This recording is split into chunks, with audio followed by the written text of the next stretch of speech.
സ്വതന്ത്രം. അപ്പോ 28-ാമത്തെ വാക്യത്തിലേക്ക് വരുമ്പോൾ അവരോട് അവൻ സംസാരിക്കുന്നത് അവന്റെ മൂത്ത ജ്യേഷ്ഠൻ ഏലിയാബ് കേട്ട് ദാവീദിനോട് കോപിച്ചു. എന്നിട്ട് പറയാണ്, നീ ഇവിടെ എന്തിനു വന്നു? മരുഭൂമിയിൽ ആ കുറെ ആടുകളുള്ളത് നീ ആരുടെ പക്കൽ വിട്ടേച്ചു പോന്നു?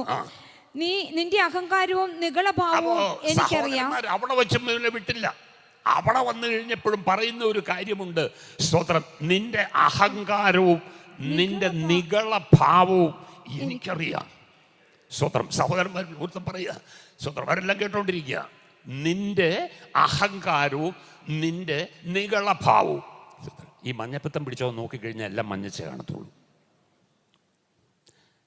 അഹങ്കാരവും നീളമുള്ളവൻ നോക്കിക്കഴിഞ്ഞാൽ അതേ കാണത്തുള്ളൂ.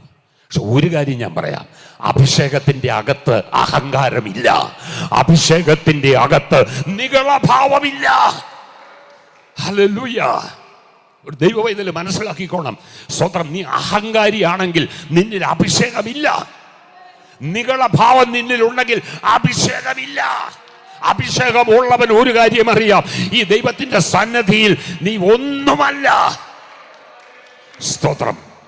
ഏത് മനുഷ്യനും ഉറച്ചു നിന്നാലും ഒരു ശ്വാസം, അത്രയേ ഉള്ളൂ. അപ്പൊ അഭിഷേകമുള്ളവനിൽ എന്തു വളരത്തില്ല?